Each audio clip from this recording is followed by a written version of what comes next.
안녕하세요. 독일에 있는 박병호 선교사입니다. 오늘 말씀은 사무엘하 14장 1절에서 11절 말씀입니다. 오늘 본문의 발단은 압살롬이 암논을 죽이고 난 후 다윗이 이도저도 아닌 대응에서 시작됩니다. 다윗은 암논을 죽인 압살롬에게 처음에는 분노했으나 점차 압살롬에 대한 마음이 누그러지고 그가 보고 싶어졌습니다. 그러나 살인죄를 가지고 있는 압살롬에게 공의에 의한 처벌을 내리기도 아버지로서 그렇고 사랑으로 감싸 안는 것도 왕의 신분으로 쉽지 않았기에 압살롬과의 관계를 회피 혹은 내버려 둡니다. 이런 상황에서 오늘 본문의 군대 장관 요압은 다윗이 압살롬을 데려올 수 있도록 자신만의 지혜를 짜내고 있습니다. 성경을 보면 요압은 가족에 대한 정이 깊고 여러 정치적 지혜를 상황에 맞게 발휘하는 사람이었습니다. 특별히 혈육, 가족에 대한 일은요, 자신의 감정에 따라 모든 계략을 사용해서 다윗의 말을 거역하면서도 이루는 사람이었습니다. 요압은 자신의 조카이며 자신의 친척인 다윗이 압살롬을 그리워하는 것을 보며 다윗이 압살롬을 데려오기 쉽도록 결단할 상황과 명분을 제공합니다. 압살롬은 그 결단할 상황과 명분을 제공하기 위해 드보아의 지혜로운 여인을 데려옵니다. 여기서 지혜롭다라는 의미는 능숙하거나 영리한이라는 의미가 포함되어 상황 판단과 실행력이 좋은 여인을 의미하는 듯합니다. 요압은 이 여인에게 다윗 앞에서 불쌍한 여인의 모습을 보이도록 명령합니다. 그 모습은 매우 불쌍한 모습이에요. 남편을 잃고 남은 두 명의 자식이 싸워 한 명만 남은 여인, 엄마, 또 아내의 모습은 생각만 해도 이 유대 지방에서 안타까운 모습입니다. 아직 그 슬픔과 절망이 가시지도 않았는데 그녀의 족속은 살인죄로 남은 한 명의 아들까지 죽이려 합니다. 여인은 그들이 마지막 남은 아들을 죽이려는 것을 막을 방도가 없어서 다윗에게까지 찾아오게 된 거죠. 도움을 요청하려고. 마지막 도움. 본문을 보면 이 불쌍한 모습을 연기한 여인의 말에 다윗이 아주 흠뻑 빠져 있는 듯 보입니다. 다윗은 같이 슬퍼하며 마지막 남은 신랄 같은 불까지 꺼트리려는 자비 없는 족속들의 모습에 분노하며 믿음직하고 단호한 말로 10절에 이렇게 말합니다.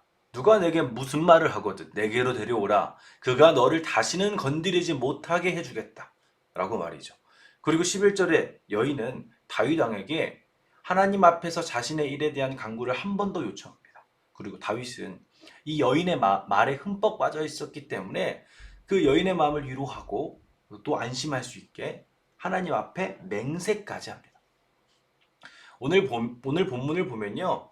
사실 다윗, 요압, 드고와의 여인이 보이는데 여기에 더하여 본문에 나타나지 않았지만 주요 등장인물로 볼 수 있는 압살롬까지 우리는 같이 그려볼 수 있습니다. 오늘 이 여인이 찾아오게 되고 요압이 여인을 불렀고 또 요압이 이 일을 하게 된 이유는 바로 다윗에게 있고 또 이 다윗이 이런 고민을 하고 있는 것은 압살롬에게 있습니다.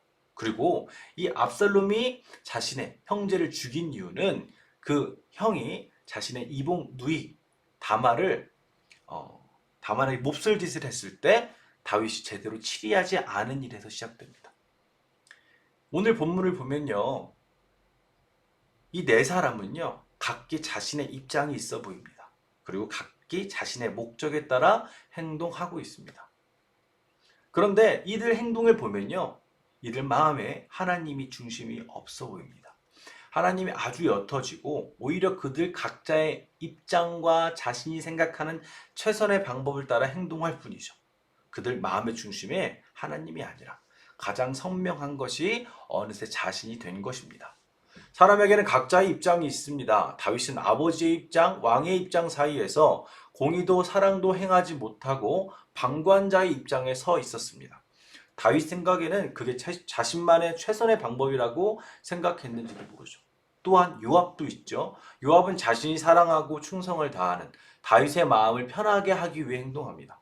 다윗이 압살롬을 데리고 올 수 있는 명분과 결단을 촉구하기 위해 행동한 거죠. 본문에 나오지 않았지만 드고와의 여인은 아마도 요압에게 얼마의 대가를 받고 다윗 왕 앞에서 연기했겠고 그 여인도 자신의 입장을 따라 유익을 위해 행동하고 있었겠죠. 더하여 압살롬도 그러하다가 도망자로서 피해 있겠고요. 처음 다윗이 왕국을 세웠을 때의 모습과 지금 모습은 판이하게 다릅니다. 지금 다윗 왕국의 모습은 갑자의 입장 속에서 하나님이 아닌 인간끼리 그 입장 가운데 갈등이 있는 그 인간 나라의 전형적인 모습같이 보입니다. 인간의 갈등과 감춰진 속내, 그리고 불완전한 인간의 계략에 의한 불행한 결과들. 다윗은 왕의 채통과 상관없이 하나님을 따라 살아가는 것을 즐거워하는 사람이었습니다. 그래서 법궤가 들어왔을 때 이 왕의 옷이 흘러내릴 정도로 춤을 췄던 사람입니다. 더하여 처음 왕국을 세우고 사울 왕의 아들인 베냐민을 사랑으로 품고 갈등을 봉합했던 사랑의 용기가 있었던 사람입니다. 다윗은 하나님의 말씀을 자신을 둘러싼 사람들이 놀란다 할지라도 하나님이 마음의 중심이 있다는 것을 삶으로 보여주고 증명했던 사람이죠. 그렇게 하나님이 마음의 중심이 있는 사람으로서 하나님을 드러낼 수 있는 용기 있는 사람의 모습을 충분히 보여준 것입니다. 그런데 다윗이 무너지니 다윗의 주변도 같이 무너집니다. 다윗의 마음의 중심 안에 하나님이 옅어지니 자신의 욕망이 짙어졌습니다. 그러니 주변 사람들도 하나님을 두려워하기보다 자신들의 지혜를 따라 행하고 있습니다. 다윗이 무너지니 공동체도 무너집니다. 가장 위대한 왕인 다윗이 상황을 전혀 주도하고 있지 못합니다. 하나님이 왕이 되시는 공동체의 모습을 잃어버리니 이제 모두가 각자의 입장을 따라 자신의 의견이 가장 옳다고 생각하며 그 상황을 주도하려고 합니다. 다윗의 모습이 빛날 때는 하나님 안에 있을 때고 하나님이 다윗 안에 있을 때였는데 말이죠. 이제 이 공동체의 운명은 어떻게 진행되는 걸까요? 여러분, 우리는 공동체가 문제 있다고 말할 때가 있습니다. 그러나 공동체의 문제는 개인으로부터 시작됩니다. 바로 내 안에 하나님이 중심이 아닐 때 우리 안에 문제가 생길 수 있습니다. 하나님의 말씀을 가지고 서로 이야기하지만 본심에 하나님 중심이 아니라면 말과 다르게 말씀대로 행할 용기와 담력을 발휘하지 못합니다. 공의와 사랑을 말하지만 정작 공의와 사랑을 실행할 감동을 중심으로부터 공급받지 못하는 것입니다.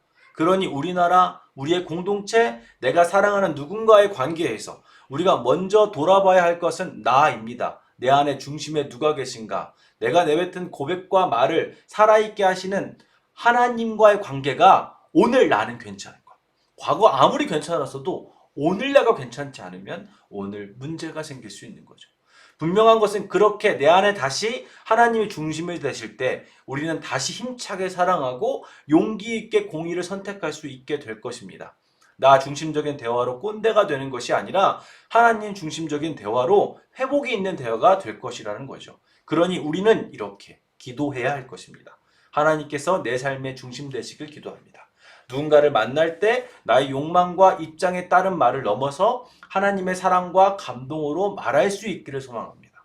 서로의 입장만을 말하는 갈등이 내 삶에 있다면 이제 우리가 하나님 앞에서 우리의 입장을 살피고 하나님이 중심이 되시는 공동체의 모습이 되게 하여 주시옵소서. 오늘 하루 나의 마음을 살피고 하나님이 중심이 되는 삶의 회복을 소망하고 간절히 구하는 나와 우리가 되길 소망합니다. 예수님 이름으로 기도합니다. 아멘.